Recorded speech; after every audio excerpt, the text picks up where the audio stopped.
Boa noite a todos, que todos nós possamos sentir acolhidos, à vontade, nesse ambiente que nos tem recebido com muito amor e carinho há muito tempo, né? Uns por agora, outros há muitos anos. E é assim que é um coração de uma casa espírita, alicerçada com os ensinamentos do Consolador, do Espiritismo, trazida, organizada pelo nosso mestre de Lyon, Allan Kardec. As nossas mais sinceras gratidão a este Espírito e a toda a equipe espiritual, fora do corpo, e também a equipe, carnal que auxiliou, que auxilia os trabalhos de esclarecimento e consolação que o Espiritismo traz. E para nós iniciar os trabalhos de hoje, vamos fazer uma reflexão dentro de nós, encontrando a presença amorosa de Deus, nosso Pai Criador, que nos sustenta e nos ajuda e incentiva a viver. Mais um dia foi dado a todos nós a oportunidade no corpo físico, esse instrumento que nos auxilia e nos traz experiências para a imortalidade, que é a nossa vida imortal que somos. Estar neste aparelho, nas condições especiais em que estamos vivendo, é adquirir experiência e fortaleza para a posteridade. Que Jesus, o nosso Mestre enviado pelo Pai, nos guie e nos inspire para a compreensão da vossa vontade. Guarda, Senhor, a todos nós, os nossos pensamentos, para que possamos estar sempre ligados em Ti, que é manso e humilde de coração. Essa é a nossa prece e que o Senhor esteja conosco, agora e sempre. Que assim seja. Paulo costumava escrever as cartas às igrejas, aos povos, às comunidades onde ele abria. Ele chegava em uma determinada cidade, conhecia uma pessoa ou outra, ou uma família, falava do Cristo, das propostas de Jesus para a divulgação da boa notícia que é o Evangelho, que é a vida de Jesus, o modelo de vida que Jesus proporciona a toda a humanidade. E as pessoas aceitando, ele solicitava a permissão de ali abrir uma portinha, aonde poderia acolher os primeiros adeptos daquela cidade. E ele fazia aquele trabalho de esclarecimento, de convite e tudo.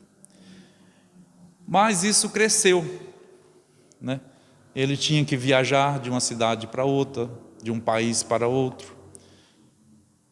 Ele andou bastante naquela região, de navio, a pé, de todas as maneiras que a época podia oferecer.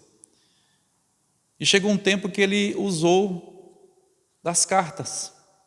Ele não tinha mais condições de estar em vários lugares com mais tempo, como hoje nós temos os meios de transporte mais rápido, poderia ele atender aquelas regiões todas pessoalmente. Mas naquela época era muito precária a locomoção, Era mais mesmo a pé ou a cavalo, ou assim por diante. E ele começou a escrever as cartas, instruindo e orientando aqueles que ele deixava na direção daquela cidade, daquela igreja que ali abria. E uma dessas cartas, ele escreve aos Colossenses. Está anotado no capítulo 3, uma pequena parte deste capítulo. Quem quiser depois ler todo o capítulo, é interessante. Está escrita essa carta aos Colossenses, no capítulo 3, e Emmanuel retira uma pequena frase. Pensai nas coisas que são de cima, e não nas que são da terra. Pelo que essa frase, essas duas linhas nos traz, já podemos imaginar qual vai ser a direção do estudo desta noite. Pensai nas coisas que são de cima, nas coisas positivas, nas coisas celestiais, nas coisas do Espírito, e não nas que são da terra, né? Nos bens materiais, nas coisas que vão ficar aqui, aquilo que nós não vamos levar, né? E aí, nesse capítulo lá na Bíblia, ele explica certinho como devemos fazer para a gente pensar. Mas Emmanuel, com a sua capacidade ímpar, né, ele nos traz esclarecimento a respeito disso. Mas antes nós vamos ver no Evangelho segundo o Espiritismo, no capítulo 17, no item 11. O título é Cuidar do Corpo e do Espírito. Nessa época que nós estamos vivendo, principalmente nesses dias de pandemia, há todos os tipos de doenças derivados do próprio movimento da doença que faz, né? Desespero, ansiedade. Aí você vai, mas isso não é doença do corpo, é do espírito, é da alma. Nós adoecemos também o nosso ser espiritual, porque nós estamos num corpo físico. Se esse corpo físico estiver bem em harmonia, é porque o morador dele está bem em harmonia. E se faltar o equilíbrio, tanto o espírito como o corpo, faltar em equilíbrio, afeta o outro. Porque não tem como, no estado que nós estamos, dizer que eu estou bem em um corpo desequilibrado, ou que o meu corpo esteja bem se eu estiver desequilibrado, eu, o espírito. Então é preciso buscar a harmonia. E no Evangelho diz assim: a perfeição moral consiste na maceração do corpo. Para resolver essa questão, apoio-me em princípios elementares e começo por demonstrar a necessidade de se cuidar do corpo, que entre as alternativas de saúde e doença influi de uma maneira muito importante na alma, a qual é preciso considerar como cativa da carne. Então a alma, ela é cativa do corpo físico. Então precisamos cuidar do nosso corpo, da saúde do nosso corpo, da higiene, porque isso vai refletir no bem-estar do espírito, porque ela está presa, está ali. É como se nós estivéssemos fechados numa sala, e essa sala não agradasse as nossas preferências. Estivesse suja enquanto nós gostamos de limpeza. Quem é que gosta de sujeira? Né? Estar num ambiente sujo, fétido, é muito desconfortável. Então o nosso corpo também, ele precisa de cuidados, tanto a parte interior como a exterior, né? Precisa de cuidado, porque o Espírito exige isso. Porque nós, o morador do coisa, e isso vai influenciar também no bem-estar desse Espírito. Para que essa prisioneira viva movimente-se e até conceda ilusões de liberdade. Veja só, até conceder ilusões de liberdade. Procurar a pensar na liberdade, a ser livre, né? O corpo deve estar são, disposto e vigoroso. Estabeleçamos uma comparação. Ei-los, pois, em perfeito estado, os dois.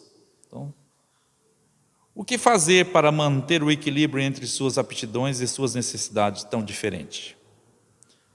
Aqui se apresenta dois sistemas.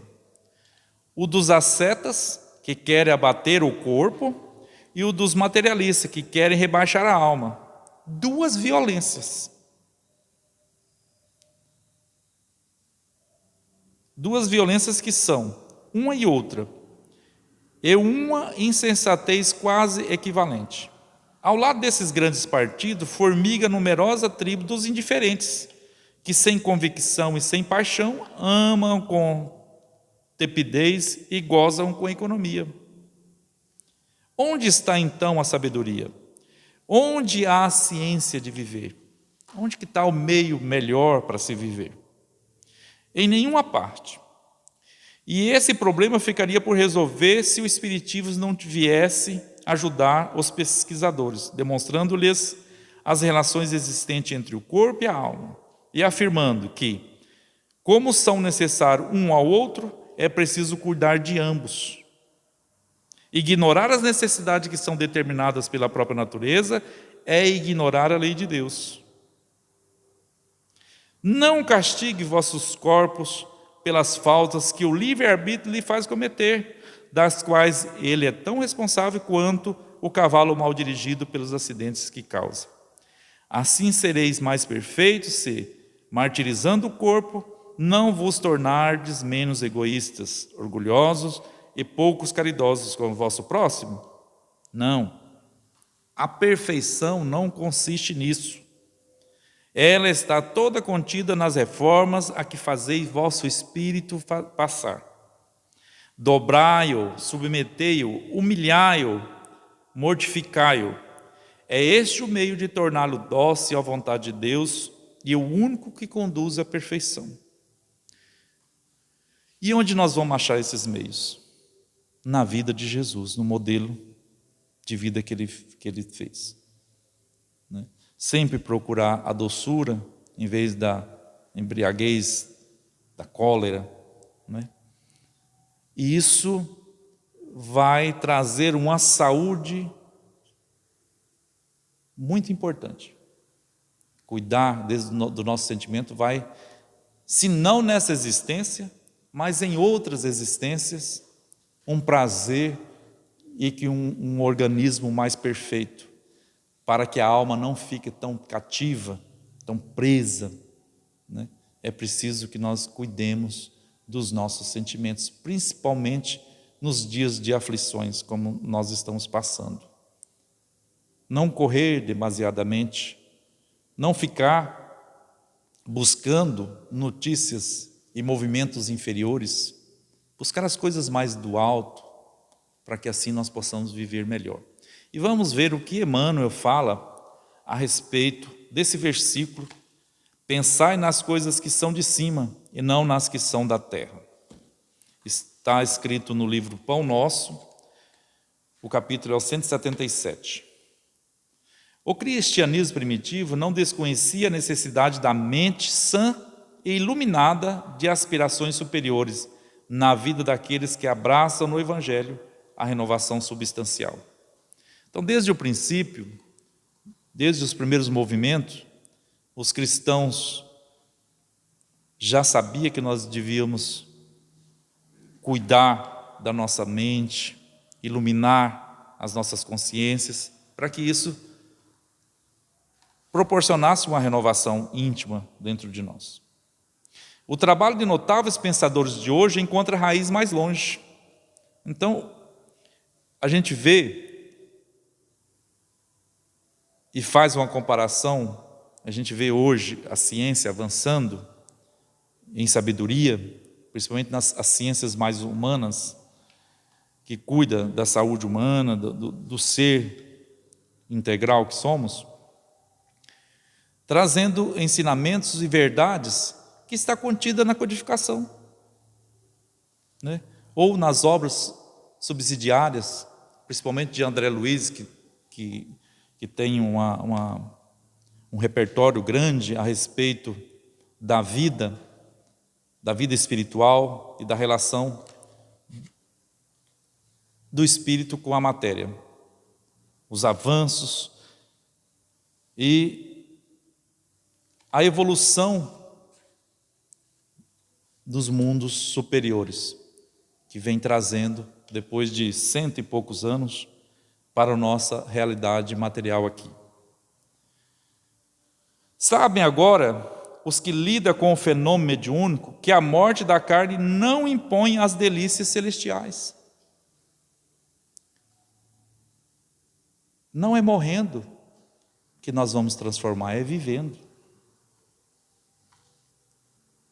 Todos que têm contato com o Espiritismo e que observa nas comunicações sérias os relatos dos nossos irmãos que nos antecederam na vida espiritual, dizendo como vives, por conta do comportamento de vida que desempenharam aqui na Terra. O bom uso causa no mundo espiritual felicidade, e o mau uso de todos os elementos materiais, inclusive do corpo, da capacidade, da intelectualidade, causa também sofrimento e lamentos. O homem encontra-se além do túmulo com as virtudes e defeitos, ideias e vícios a que se consagrava no corpo. Não muda. Se nós somos aqui viciosos, seremos também um espírito vicioso. O criminoso imanta-se ao circo dos próprios delitos. Quantas vezes, a gente vê relatos desse tipo? A pessoa está se vendo cometendo aqueles mesmos delitos o tempo todo. Quando não se algema aos parceiros na falta cometida, quando não se emana com outro grupo espiritual e fica espalhando o terror nos médios desprevenidos, encarnados, ou mesmo os desencarnados, para praticar as faltas. O avarento está preso aos bens supérfluos que abusivamente amontoou.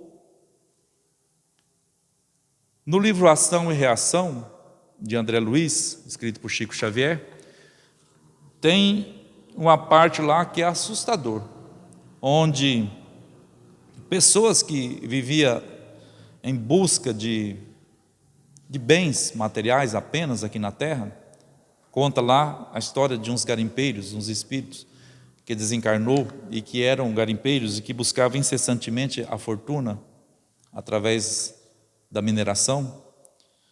E ao desencarnar, eles não se dão conta e continua na ilusão mental do espírito a buscar isso. Então eles criam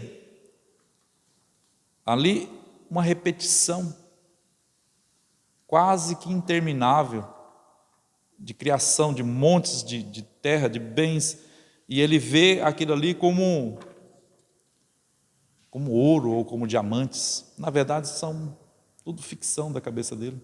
E ele fica vigiando aquilo e cuidando, gerando sofrimento para aquele espírito ali.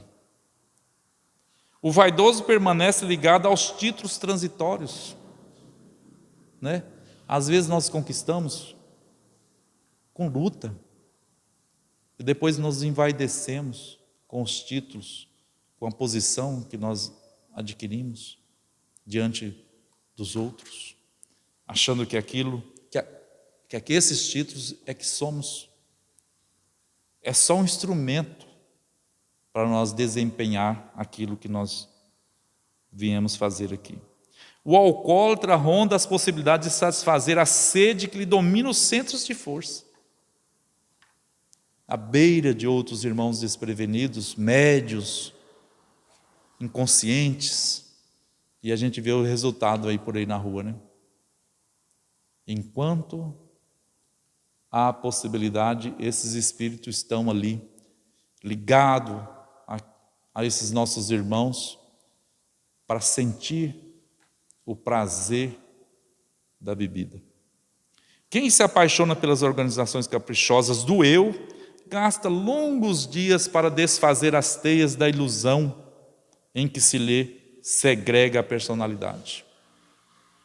A questão do egoísmo, do personalismo, nós precisamos trabalhar isso incessantemente. O programa antecede o serviço.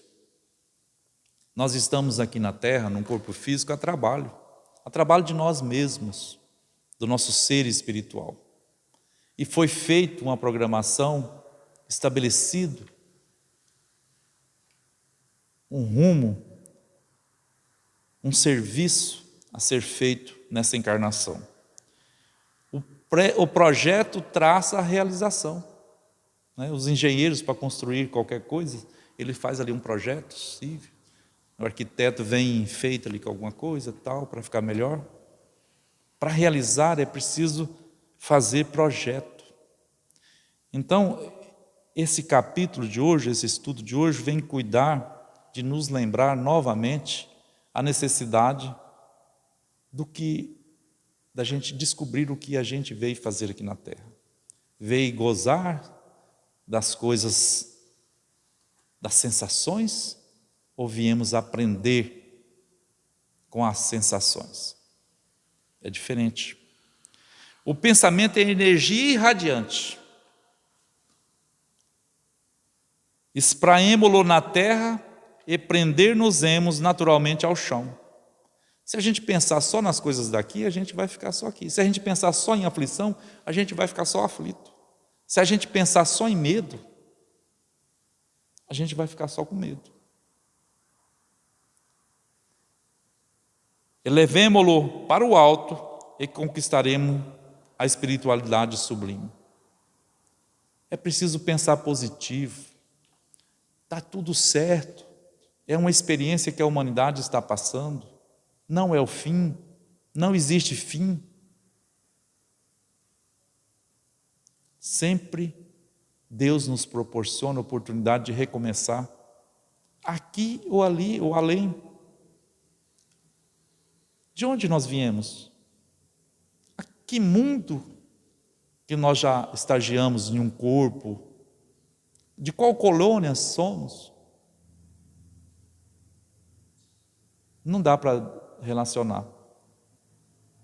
O que nós sabemos é que nós estamos num planeta maravilhoso, com todas as condições para viver, para experienciar, às vezes, duras provas, mas necessárias para o aperfeiçoamento e a construção da certeza da vida eterna que nós somos, da certeza da presença de Deus, do amor, como um Pai responsável nos deixa a experimentar para que a gente saiba o que é bom e o que é ruim. Porque o pai que só fala e não permite que o filho experimente, a hora que ele não estiver perto, o filho pode cair e machucar duramente. Mas o pai que fala, que está presente, e o filho vai experimentando e vai acertando. É assim que nós estamos aqui na terra. Nosso espírito residirá onde projetarmos nossos pensamentos. Alicerces vivos do bem e do mal. Por isso mesmo dizia Paulo sabiamente: pensai nas coisas que são de cima. Vamos pensar positivo. Lembrar e observar aqueles que nos antecederam, que deram bom exemplo e que receberam como recompensa o reino dos céus. A tranquilidade, a paz, a força. É isso que nós estamos buscando, acertar mais.